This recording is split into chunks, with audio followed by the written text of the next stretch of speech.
Hey everybody, along with Gary Smith, this is Kaz Kenny. Kapow! And I am Eddie Bramble, and this is episode 7 of the Blackwaters Edge podcast. Kaz, why don't you start us off today with the fishing report? Well, as everybody knows, we've had a lot of precipitation here lately. The weather's been up and down. It's getting cold today, tomorrow. So realistically, I think you're going to catch some fish on Sunday afternoon. So let's talk about what's being caught around the area. So over in Chickamauga, we're seeing some crappie. We're seeing some yellow perch starting to show up in the river. A few rockfish still holding around. A couple bass, and of course, lots of snakeheads. Over at Aries, same thing. Few crappie. The numbers just ain't there like we've seen over the last couple of years. I can tell you that. Not a lot of smaller fish. And most of the fish that we're catching there are bigger fish. Few bass. Lots of bluegills, anywhere from 6 to 8 inches. Not seeing much under 6 inches. Lots of snakeheads. Over in the refuge, the key is deep water. You know, you're looking for water that's deeper than 2-3 feet. Close to an adjacent flat or a point that's touching out into that deep water that might get warm, you know, from the sunlight or something like that.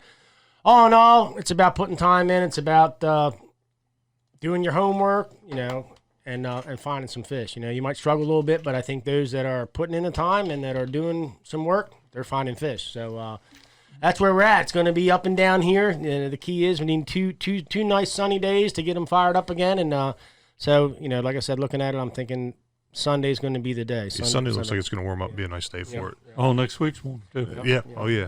So today we have, on the episode, we have Jim Thompson here from DNR. Jim, why don't you tell us a little bit about yourself? Yeah, so my name is Jim Thompson. I'm a fisheries biologist with Maryland DNR, and what I do is I work in the Fish Passage program. So I do a lot of different things regarding migratory fish, like shad and herring. So when I do a lot of presentations at school, I start off saying salmon. You think of salmon, how they migrate from the ocean to streams to spawn. Well, we don't have salmon here, but we got shad and herring, which do the same thing. They live in the ocean, migrate to freshwater streams to spawn, but their numbers have declined a lot. And one of the reasons is because of the construction of dams and other blockages. So my position basically tries to prioritize these blockages and either take them out or install fish ladders. Okay, fantastic. So, where are some specific places you've been working on lately? So we just did a really big project. It's probably one of the biggest projects on the East Coast. We took out a 32-foot tall dam, Bloody Dam with the Patapsco River. Really cool project. It was over 10 years in the making. Things really ramped up, I guess, 5 years ago, and we finally took it out last September. So it's been just over a year now, and it's phenomenal. I mean, this thing was blocking fish up to Ellicott City for over 100 years. Oh, wow. And the first spring after we took it out, we saw herring and shad migrate all the way up past Ellicott City to Daniels Dam. Fantastic. It's really cool. It's a cool success That's story. neat. And you wouldn't think you'd have fish like shad and herring, you know, American shad, going past Baltimore Harbor to get into this creek. It's just really, really cool. So we're hoping to use that momentum to do a bunch more projects here in the future, because this was basically in everybody's backyard in the Baltimore area. We got a lot of TV coverage out of it. We got some really good pictures, and it's just a phenomenal success story to see how these fish have responded. It's awesome. Yeah, I read a lot about it. That was really, really, really cool. Yeah, we're really excited about that. So that's my main job with DNR. And then, of course, you know, a lot of people will maybe recognize me because I do some snakehead work on the side. Right. I live close by here to the Blackwaters, so it's nice to come down and help out Joe Love. So it's good to be able to do some of that stuff as well. So what are some of the things you work with for Joe, along with the snakehead stuff? Yeah, so I was, you know, talking to Kaz, because Kaz knew I worked with DNR. He kind of approached me. He says, "Hey, we got a problem with snakeheads down here. We got to get some work done." And I'm like, "Well, I'm not a snakehead guy. Like, I don't really know much about them." But I got into it. You know, I saw the fish, and I just couldn't believe where Kaz was taking me. And like this little drainage ditch, and you catch a 3-foot long snakehead. I'm like, "You got to be kidding me!" I thought he was full of crap, but it's no, crazy. he was. You know, it's phenomenal. I'm like, man, this really is a problem. So I talked to Joe, and I said, "Joe, what can I do to help? I know you guys are really stretched thin. You know, we're really stretched thin all across DNR." And he's like, "Well, you know, if you want to go get some gut analysis, you can do that. That's important. We don't have a lot of data on the Eastern Shore. All our work's in the Potomac so far on the Western Shore." And I said, "Yeah, I'd love to get started doing that." So he gave me the scales, and I started coming down, meeting fishermen, coming to the tournaments, and trying to do some gut analysis when I could, when my schedule allowed. And we got some cool data last year, and looking forward to do some more next year. Absolutely. So you came down just for the one tournament, right? Is that correct? No, he was Two. here. I Two did, tournaments, yeah, yeah, definitely two did two tournaments. tournaments, Yep. and I did some just going to bridges and stuff like that. Okay. Yeah. You What did did that too. Drawbridge or was it the Coursey Bridge? We set up at the Coursey Bridge because they were catching a massive amount of fish there. So we went over there, and that's where you set up that. I think you set up there 2 times, didn't you? Yeah, 2 different times. Yep. so. And I just had people come over and give me some fish and just started cutting them up and see what was in them. I think it was real. I think like the coolest thing about a lot of what's unfolded here in Dorchester County is to see the Department of Natural Resources and the public kind of coming together a good bit more is what I'm seeing here anyway. We're working together instead of against one another. And I think that's one of the biggest things that we've needed as a whole here in the county is for everybody to just come together and be on the same platform, you know?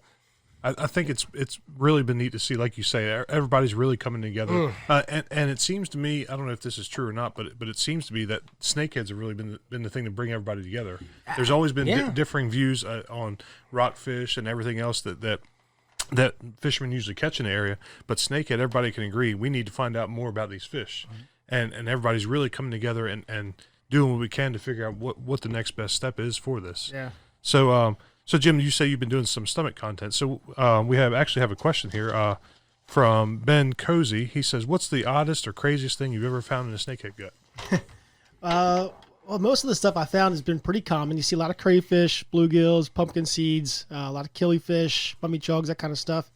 One of the coolest things I saw was with you down here. We had that bowfished snakehead, Oh, yeah. and he had a snakehead that was half as long as his body. It was hanging That's out right. of his You were here mouth. for that one. I Yeah, forgot that about was that. Alex's. Alex Yeah. Little's. Yeah. So that was incredible to see that the snakehead would try to get a fish that big, you know, and really you couldn't have caught that fish hook and line because he couldn't have put a lure in his mouth. So And was just impressive. to reaffirm again for the public, because we had a million people say, "Oh, that was fixed." no, that was When, not when we fixed. removed that fish up out of that snakehead, it was already decomposing Yeah. in the head, for it. So it was not something that Alex put together No. or made to try to get us some kind of attention or anything like that. That was legitimate. You know what I mean? 28 inches with a 16-inch one. It's something It was, like yeah, that. it was Something like like half that, the body yeah. length, Yeah. a little more than half the body length. It was insane.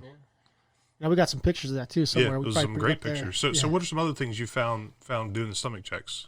Yeah, so we've seen eels in there, crayfish, like I said, other snakeheads. Nothing really too crazy, I guess. I've heard that, Kaz has showed some pictures of muskrat and wood ducks and stuff. I haven't seen that myself in the gut checks yet, but I'd love to get that kind of data. I think Josh was saying last week he caught when he was doing stomach contents, he found a 20-inch eel. I think Oh he was my saying, gosh. yeah. Yep. He said it was coiled up inside there, but it was really neat to see. He was saying, What about you, Gary? What's one of the coolest things you've ever seen in the It's stomach? pretty much just same thing. I've only found like 1 or 2 crayfish down there where we fish, but That's shocking. what I've never found is carp or shad. Yeah. that's a really good point. A really good point. Yeah, for me, Catch everything else, but you never see the you want to call them trash fish, whatever, but you never see them. It's like they're fine diners. well, I think for me the weirdest thing I've ever seen was in Ricky's, and I think I've already mentioned this before, but Ricky, my cousin Ricky Seagard, he had it was a 33-inch fish with a 21-inch channel catfish, and it was in its stomach full. It was not nothing hanging out or nothing. And when we unwrapped this thing, man, it was so snaky and so snotty, it wasn't funny. And the only reason we were able to figure out what it was is 2 of the whiskers on the front of its face were still sticking off. You know what I mean? And I thought in my head, I'm like, my God, I mean, the spine on that thing's got to be at least that on the back of it. And then it's Oh, yeah. two side fins got to be at least that. How in the hell is that even comfortable swallowing down your throat? You know what I mean? carefully. No, that's ambitious. That's So, for sure. that's probably one of the Wanna go face coolest things first. I've seen. But you talking about the muskrats and stuff like that. Yeah, I have seen some of that, and I had an old the phone that those pictures are on. We can't get it to come on. We've tried to pull it apart and get that thing, So this year that is on my bucket list. I've reached out to a lot of guys and said, look, I want your duck pictures. I want your rat pictures. I don't need you in the picture. I just need the picture. Yeah, So, we'll see. I mean, with more people doing this now, we'll see it again. I think so. I Yeah, think so. absolutely. Especially around the Coursey with all those muskrat mounds there. Oh my God, that's the place. You're And gonna- 335, I'm expecting to see it at 335. You look at all the muskrat mounds there around Key Wallace Drive, right? Or not, I mean Key Wallace Drive, not 335, but Key bridge Wallace there. Drive, yeah. Yeah. All around there's a lot of stuff, So we have another question. We have Scott Torgerson. Gary, why don't you take this one? Scott says, what is why do we see such a significant impact from snakes on the bay's eastern shore tributaries and Blackwater area versus the Potomac River and its feeder tributaries? I know Scott fishes a lot in the Potomac. I see a lot of his stuff. Well, I saw some comments like that on Facebook, and what I was trying to do, and I got to say too, Josh, that you guys had on last week, and Joe Love, they're our experts in snakehead stuff. I help out when I can. I'm a fisheries biologist, but they have they're the go-to guys for those questions. But the one you got to remember is that's the Potomac River stuff. That's all after snakeheads were there. Blackwater is unique because we had data pre-snakehead introductions. Oh. So it's important to remember that when you look at the data. That's why this data was so cool to see coming out. It's one of the few places where we actually have pre-introduction data at whatsoever. Exactly, and you figure now they're everywhere, so you might not be able to get that anyplace else. Unless you go to a pond that doesn't have them and then they're introduced, we might not ever see this kind of data again. Right. So do we know of any other places that have collected community data like this pre-Snakehead? So we've got a lot of data, but one thing you got to remember is a lot of our data in the past, the DNR does, and this is another thing people got to realize with DNR is we're like a pretty specialized organization. We're pretty small. We're driven by fishing dollars, and everybody's kind of got a task. So we've got people who do largemouth bass data. We got people who study crabs and oysters or rockfish. Well, until snakeheads came along, no one was there to study snakeheads in particular. So what we're trying to do is we're trying to look at places where we have data, say, where we've gotten largemouth bass data pre-snakeheads, and maybe go back and sample for snakeheads or bass after snakeheads. Right. But when we were sampling for bass, not necessarily snakeheads. So it's not like the study was set up to look at snakehead data to begin with. Right. If you knew they were coming, you would set up a study differently. Right. So basically, these studies originally were based just to really determine the fluctuations in the bass populations, basically. Right. And so now that's really the only data that we have in a lot of places that's pre-snakehead. Yeah, and so we'd have a lot of bass where we go out and do electroshocking for bass. But then a lot of our perch data, yellow perch and white perch, that's all done through creels and through netting and stuff like that in the main bay and comparing numbers. It's not really going up and doing electrofishing surveys. Right. So unless we look at snakehead data where we've got largemouth bass data, it's going to be really tough to compare pre and post snakehead populations. So you've been on some of these electrofishing surveys. Yeah, and again, that's one thing. People are like, well, I don't understand why you can't just go out there and get some shock boats and go sample it. And it's so hard, as you guys know, these rivers, especially here. Yeah. I've been electroshocking for snakehead on the Potomac and in Blackwater. Potomac is completely different. You can go anywhere you want to go. It's deep water. You can see. It's clear. You shock a snakehead, boom, it's easy to net. Come out here, and I'll sample with the largemouth bass guys, and they went out to some spots where they could find 10, 12 bass at a site. And we found 6 bass all day long at 5 sites. As opposed to, wait a minute, wait. So you mean when you first checked them? Yeah, a couple years ago. It was how many per site? They could catch 6 bass at a site. Okay, that was before. Mm-hmm. And now you're and now what is it? And when I went out with them this summer, we caught 6 bass all day. Holy Electroshock. moly, That's a big man! difference. That's got to say something there. What were the previous dates for those electrofishing trips? I think they did it 5 years ago, 6 years ago. Okay. I can find out. So actually sooner than the original abundance It's data been- was collected. Yes. Yeah. Okay. I'm not sure if Josh mentioned, but that original data was done as part of that Parsons Creek Dam. Did he mention He that? did Yes. mention that, Okay. yep. Yep. Mhm. Yep. The other thing I want to mention too is when we went out, we didn't find that many snakeheads. And if you looked at just the data, you'd be like, oh, what? You only caught, 10 snakeheads or less than that? And I'm like, yeah, but we're out there shocking. And I'm on the boat, and I had been fishing that spring, so I know where the snakeheads were being caught at. And I'm like, we got to get further up in the marsh. We got to go further up. And the driver's like, no, our motor's hitting mud, Can you put an electric shock on a kayak? How about a battery with some just rods just touches your paddling? That's kind of, if you want to get where they are, that's what you need. Yeah, because no doubt. the boats we have set up to do all this shocking stuff, they're not meant to go up in Blackwater, So Right. we're sampling, we're netting, and our probes are still 10 feet from the shoreline, and that's where the fish are. Right. Absolutely. So I'm like, I know there's fish up there. We're not turning over, and then you turn one over, you see it for 6 seconds or less, and then the fish would sink, and the water's so muddy you can't see them. Can't see anything. Yep. So it's really hard to sample these fish in Blackwater. It's tough. So when you have an incident like that where it turns over and then it drops and you're not able to catch it, does that still count towards the survey or? If we can see it and positive identify, Okay. we'll say, snakehead, we couldn't net it, but we saw one. Okay. Or a bass or anything like that. Right. So just so I'm seeing a clear vision in my head. So let's say 5 months ago you did how many sites total? It was 5 sites. So 5 sites. And in them 5 sites, 5 years ago, you would have had 6 bass per site. So that means 30 bass during that particular day. On average, right? Yeah. So now we're seeing 6 average. through Well, the day. just one day, not average out the summer. The day I went, we caught 6 bass. Okay. So, how many times are they surveying and you're not with them? Do you think? I'm sure you don't know that off the top of your head. I'd have to double check. They Yeah. do it once or twice Yeah. a summer, I believe. Okay.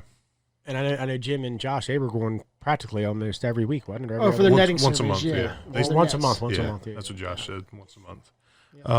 So why don't you take the next question here, Kaz? All right, Benjamin Lucas, thanks for your question. In your opinion, do you see snakeheads completely wiping out the other fish populations?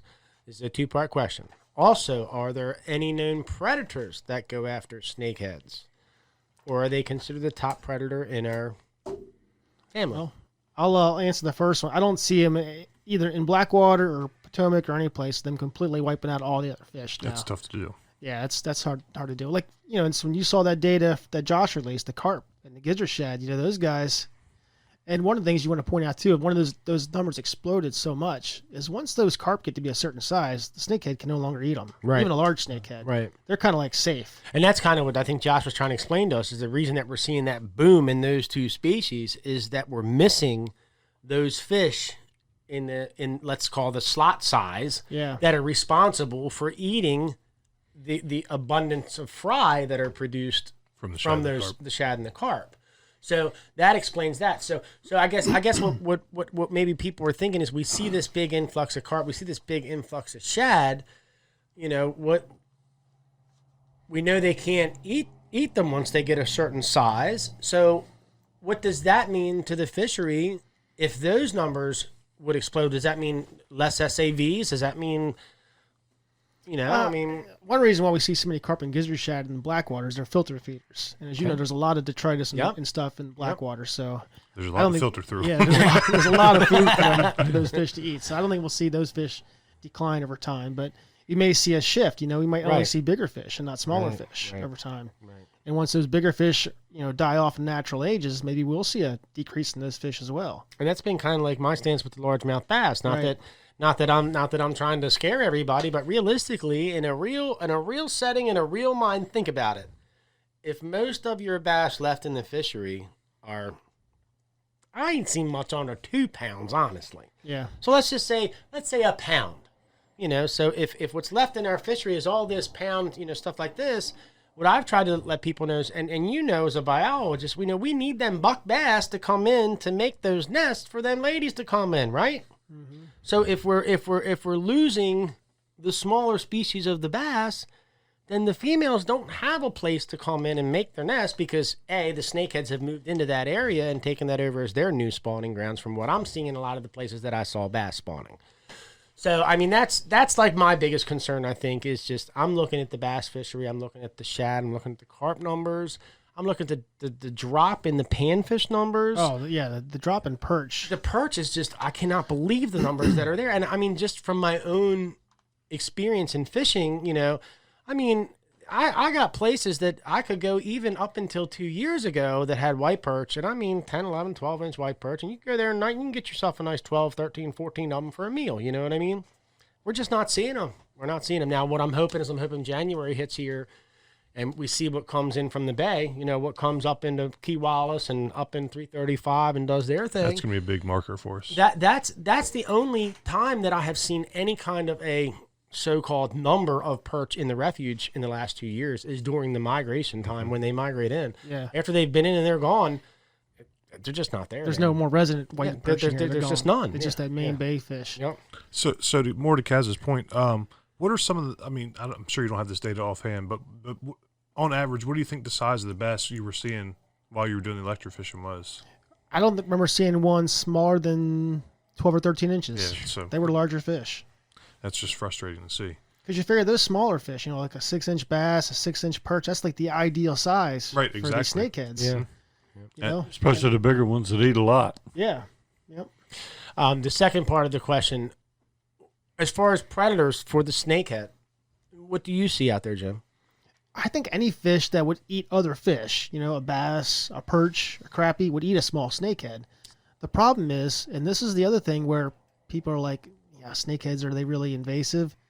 Snakeheads grow super fast. I don't know of another fish that grows as fast as snakeheads in our area. I don't either. By their second year, they can be 8 to 14 inches. The second year.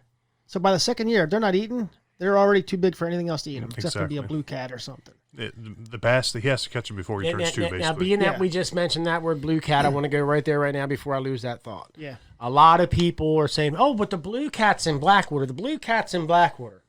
We don't have a population of blue cats in Blackwater, so to say. They can't survive from what I have seen in the water, whether it's water quality, not enough oxygen, not the temperatures ain't right, or what.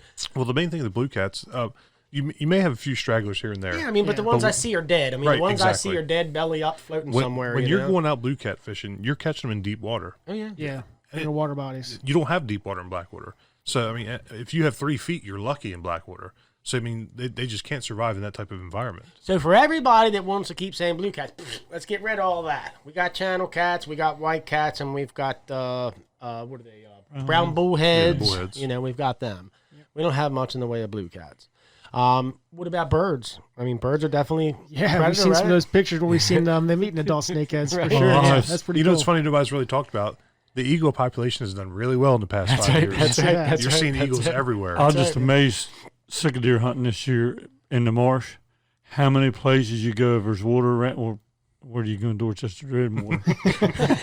Water moves But- us. But in the edges of the marsh where it's not fragmites, where it's actually grass growing there are snakehead skulls and bones and scales everywhere. It is. It's amazing to see and that's exactly right. I've heard that from a lot of hunters here at the store.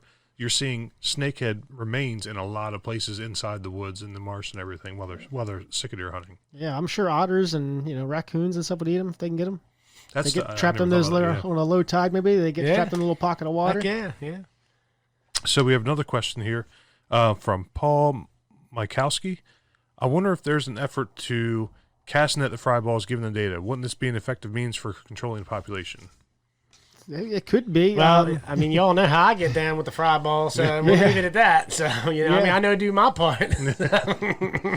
Yeah, as far as biologists I go, I guess, people, I mean, I'm not sure what the perception is out there, with biologists. If you ask somebody how many biologists are working Blackwater any given day, I'm not sure what kind of answers you get, but it's few, we don't have that many people to go around. That's the real problem with that. You don't really have the manpower, We don't have the manpower, right. to enforce that type of Now, action. now, somebody had asked something about, do you remember a while back in one of the threads, somebody was saying about some kind of a chemical that you could cast into the fry ball or something, or Somebody had said said something about, I something can't about remember that. what the name of the, Rotenone. maybe that's what it was. Okay. Yeah. So that's not an option really, because Well, that kills everything. that's what I said, and that was what I was kind of understanding. Even if we cast it in and it hit the fry ball and settled to the bottom, it would eventually get stirred back up again, and it would do more damage. Or I don't know what the life of rotenone is before it's no longer toxic. okay, But we did use that in Crofton Pond when they first showed Right. up. I That's was the there same when they chemical. did that. It's Okay. the same Oh, you were chemical, there yeah. for that pond. Okay. Ironically, I was just getting started in DNR back then, and I was there when they did that.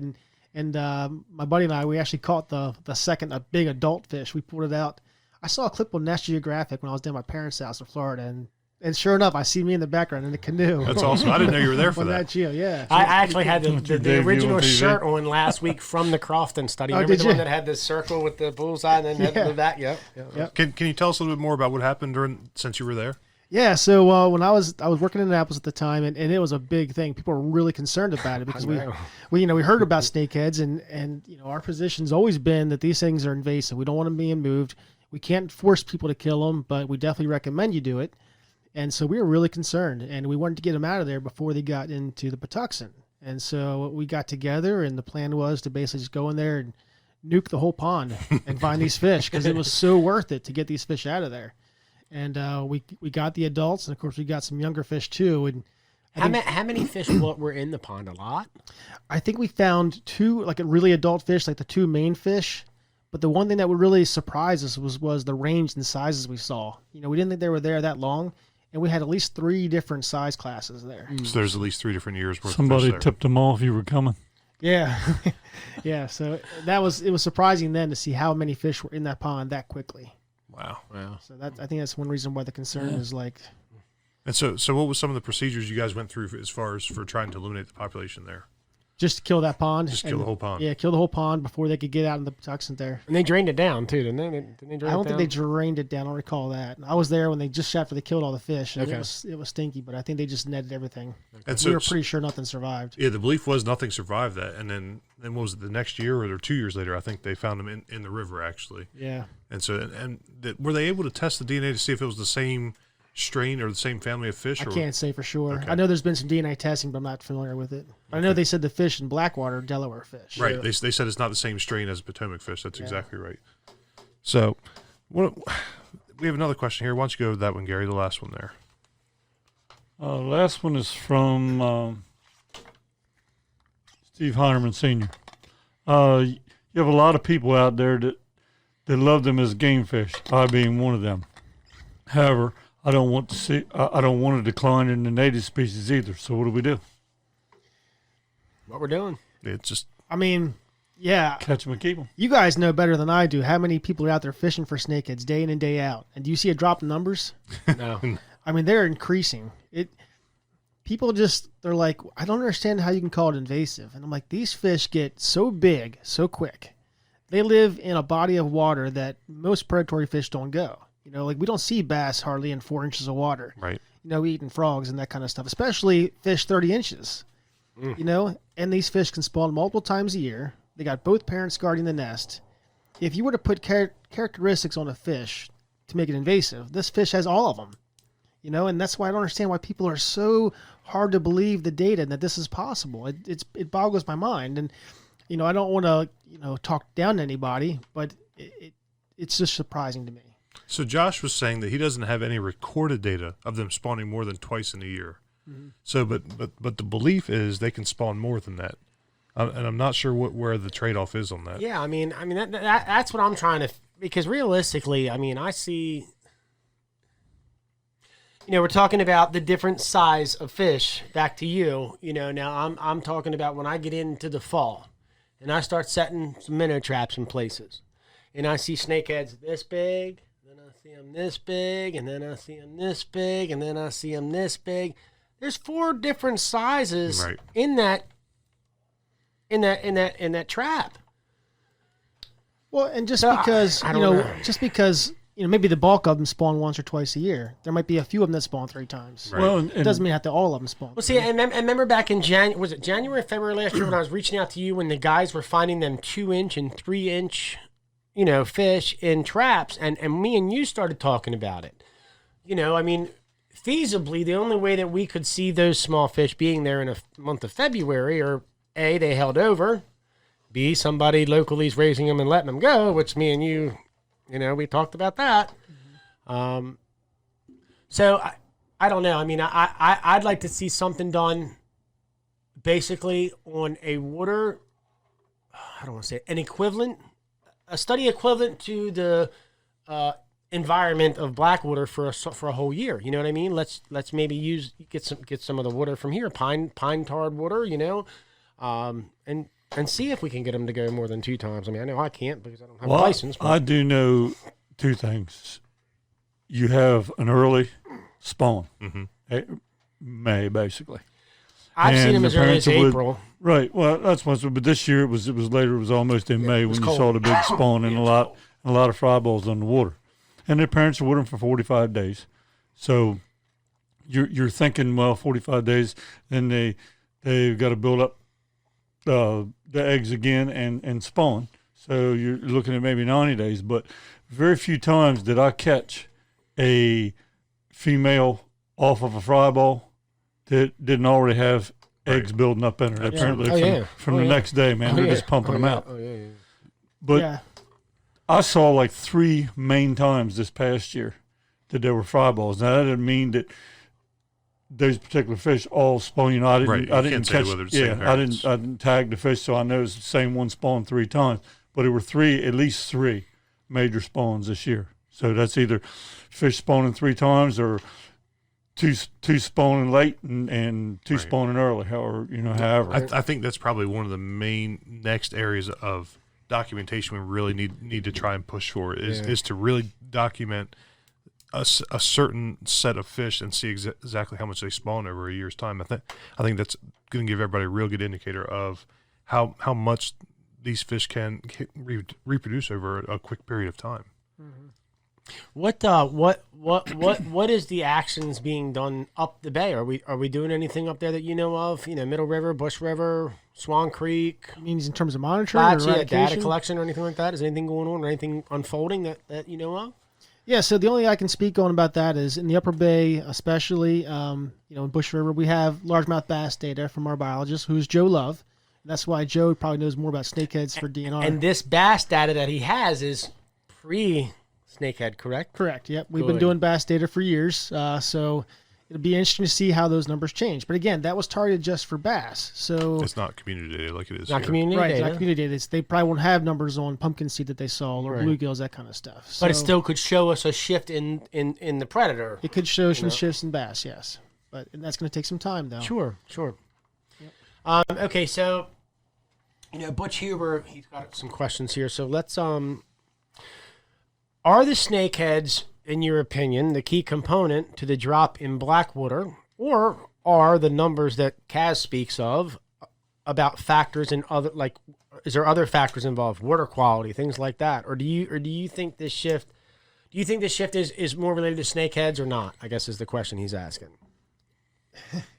I believe it is mostly attributed to snakeheads. Are snakeheads the only thing? No, of course not. We don't have enough data to say the snakeheads are exclusively the reason these fish are dropped. But given that it is data pre and post, it seems very likely. And Josh has done studies and all kinds of statistical analysis to show that is very likely snakeheads. And this is a key point here. And I know that you, being that you've come down here and done the gut sampling and things, you've seen the crowds, okay? Yeah. So realistically, think of anywhere else in the whole entire state of Maryland, people, anywhere else that you want to think of, and you tell me where you can go sit on a bridge and you can catch, let's keep the number low, 50 in a day.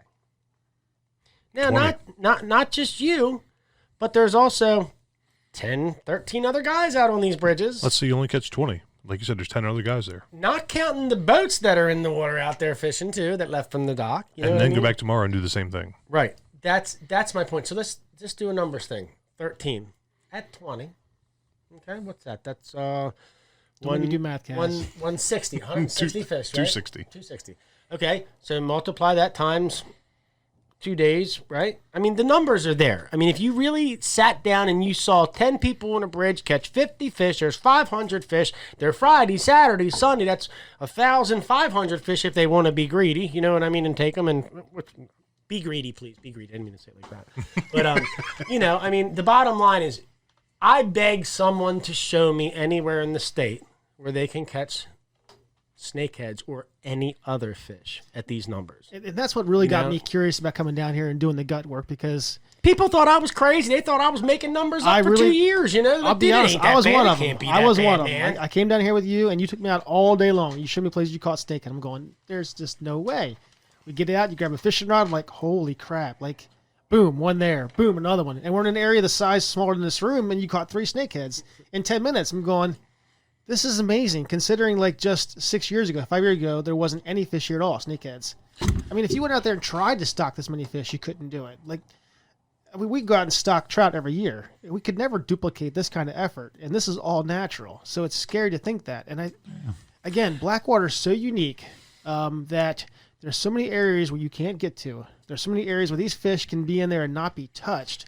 I mean, can't be bow fished. The craziest thing is this. Like, here's a scenario. Major flood tide comes in. You've got a tree in the woods that fell over, right? And I'm just telling you this because I have caught fish in, I call them stump holes. So, the tide comes in, floods into the woods, and, you got a tree that's bent over. There's a 4-foot hole in the ground from where the root system was sucked up. Yeah. It's filled with water now, and I have literally gone into a patch of woods and looked specifically for root holes, whatever you want to call them, and come out of a set of woods with 10 or 15 fish from where a tree was planted. And there's no other water around it for hundreds of yards. And that brings that brings up another concern, because those areas there historically would have been great spawning places for what? Frogs. Oh yeah. Oh yeah. Hey, put a frog You in know a- what? I never even thought about that. You put a frog. I never even thought that deep Yeah. about it. The Damn, frogs dude. are decimated. They Those are. as are far the as I same see. places where frogs have been spawning. That's 10 years ago. another thing, man. Can we get some data compiled? It's tough. It's already happened. We don't have really good, like, I know. there's no one out there going to Blackwater and saying, oh, in this acre of Let's woods, count the we've got frogs. 1,000 frogs. We just don't have that data. Right. And now that they're here, it's gone. But And it's already too late. yeah, it's too late. But where those frogs and salamanders and stuff like that are spawning is didn't ideally think where about those salamanders. snakeheads when they go. Oh, it's in everything. Crayfish. It just Yeah. and this is why these fish are labeled invasive. This is the very reason why. So I have a quick question before I forget about it. So we've seen your numbers during your electrofishing surveys. We've seen Josh and Joe Love's numbers for their net surveys. Why do you think there aren't more snakeheads caught in these two types of surveys? I think one of the reasons for electrofishing is because you just can't get to where they are. Right, you At can't get least to the in shorelines. Blackwater, yeah. You just can't do it. When we went and netted the electrofishing fish in the Potomac, we would get quite a few fish. Okay. Still can. In Blackwater, you just can't get where they got to go. Are the numbers from what you guys are seeing in the Potomac, are they dropping down? Is that what's going on? I haven't done a whole lot in the Potomac. When I did it early on, it was just to do a video, and so I haven't done a whole lot, so I can't speak to that. Okay. That'd be Joe Love. Okay. Do that. We definitely want to get him in Yeah, here we and need talk to get about Joe on Yeah. here. Regarding the nets, it's the same thing. I'm not sure how much those snakeheads move. If those snakeheads aren't moving that much, they're not going to get caught in a net. That's kind of what Josh was saying. Now, Right. He was saying that they kind of move twice a year, basically up and down the streams, and if they're Yeah. not moving through that area, you're not going to catch them at that time. I mean, snakehead are just like any other fish or animal, really. If they got a bunch of food and good water right where they are, there's no need to expend Right. energy to go Right. someplace Right. else. It's just odd because we know that. I mean, we see it all the time. People catching 100 in a weekend, but then you see these surveys and and they're just not there on the surveys. And it's hard because you got to explain these to people, and not everybody can understand those facts about I it. think what a lot of people don't understand is different fish net better than other fish. Sure. And Fish like white perch are Yeah. moving back and forth with the tide. They're Right. they're moving, they're spawning. They're migratory fish, and that's why you see all the nets placed for yellow perch and white perch in the spring to catch those fish moving. It's the same way when they spawn. When the white perch spawn, you don't see schools of little white perch. Right. Occasionally with catfish, you'll be along the edge of the bank or something. You'll see something moving. You look and it's a little ball of catfish, and but they're usually right up at the water's edge, and you only see them for a day or so. And I was thinking about Paul Mikowski asked a question about taking a cast net and casting on top of the fry balls. I thought about it. There's a couple of times this past summer that I literally saw over 100 fry balls at one time in a place. And I saw more and than I'm that at Key talking Wallace and I'm out there in talking the 8, bay. 10 inches of water. You could trap it off and just go in there and wade, being 3 foot of mud. But you could literally catch them up. But then you catch 10 gallons of snakeheads. What do? I mean, I've got my hatchet that I use. I get an X-Acto knife and make a little hatchet. What do you do with 10 gallons of gotta baby keep- fish? You can't have them alive. You got to keep a gallon of bleach with you. Yeah, that's what I mean. You got it. But then what do? You can dump them back in there. Get out of here. Chop, chop, chop. This just occurred to me too. Do you guys know how the nets work, like a fleck net or something Yeah. works? The fish hit the long lead line, Right. and their instincts to go to deep water, Right. and that's where they get into the cod end of the net, right? I wonder if a snakehead would hit that lead line, and instead of going deep, would go shallow. I think he's like a shad. He cuts to the left. The left and right goes to the bank.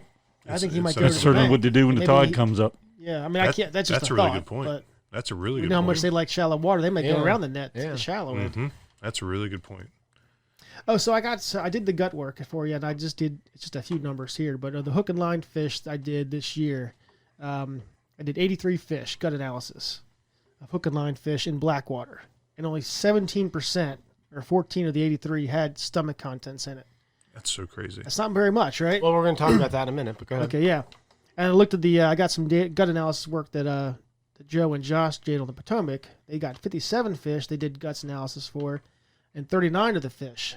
So it was 68% had stomach contents, but those fish were electroshocked. So it just goes to show you that the fish that were brought into the store were hungry. Right. That's why I didn't have much in their Okay, stomach. good. I'm glad you threw that in there because I was Yeah. going to come in with something like that too to Yeah. try to explain it. You can definitely explain the difference in it just from that fact. The ones that are caught hook and line, you rarely see stomach contents in them. That's why they're hitting the And lures. here's the other thing. So as far as gut content goes, we're talking about it. A lot of guys have said to me, I don't see gut content. We have to remember that, once we've come out of winter and we hit the first, let's call it pairing stage. Once we begin to do that, their whole appetite and the way they eat seems to change. I seem to see more fish with gut content for me, hook and line, in the colder months.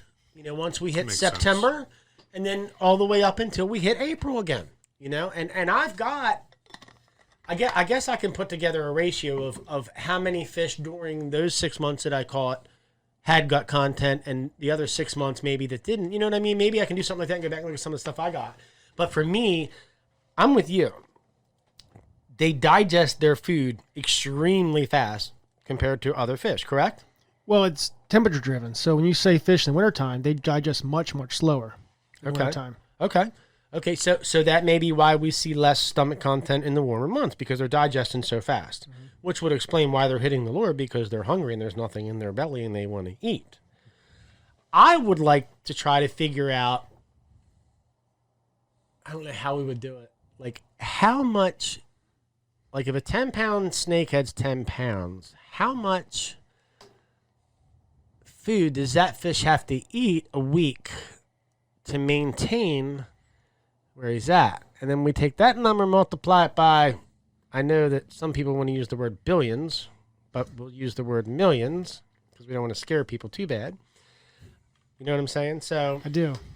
I mean, that's kind of where I'm looking at So things. I think the question you're asking is, how can we measure the metabolism of the fish? I mean, how, is there a way for us to figure out how much that fish eats, or are you saying because depending on temperature, depending on digestion, that's going to impede that study as far as giving us an accurate? I mean, it'd be interesting to see if they've done that kind of study like that where these fish are native. I think about, like, I lay in bed at night and I think about all these other things that we could be doing. Yes. My mind doesn't Your stop. mind never stops. We know that. I don't think you sleep, to be honest with you. I really don't. Minimal. And if you knock on the door and I'm sleeping, you're good chance you're going to die. Yeah. Tried it once, he didn't like it.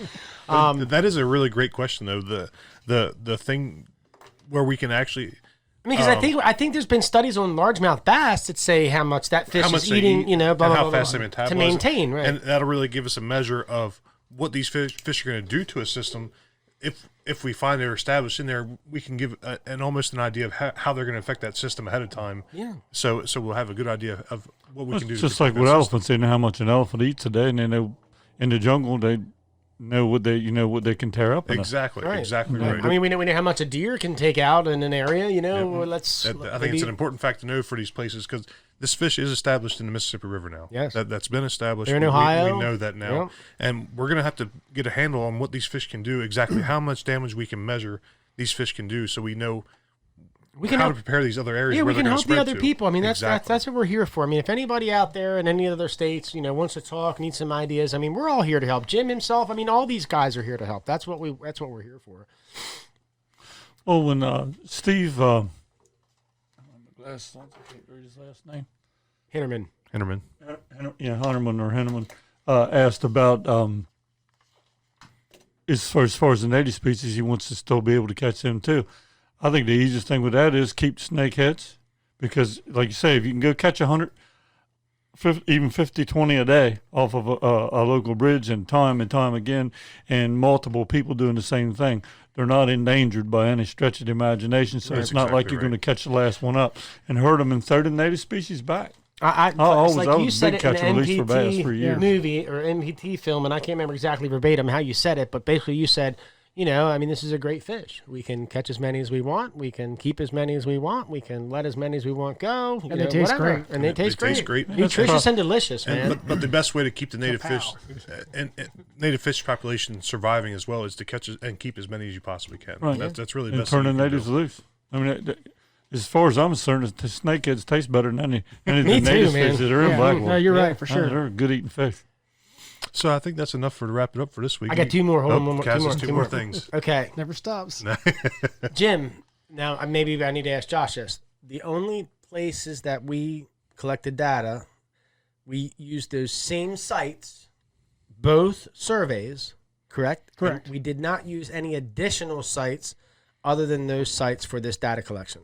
Correct. Because I think what Butch is wondering is, do we only sample the same site? And the answer is yes. We don't want to sample multiple sites and have multiple different readings. That we want to stay each place for the exact same period of time so that everything is done on an even playing field, correct? Correct, yeah. Okay. Yeah. That's pretty standard with a lot of our sampling. We have the same sites, making comparable.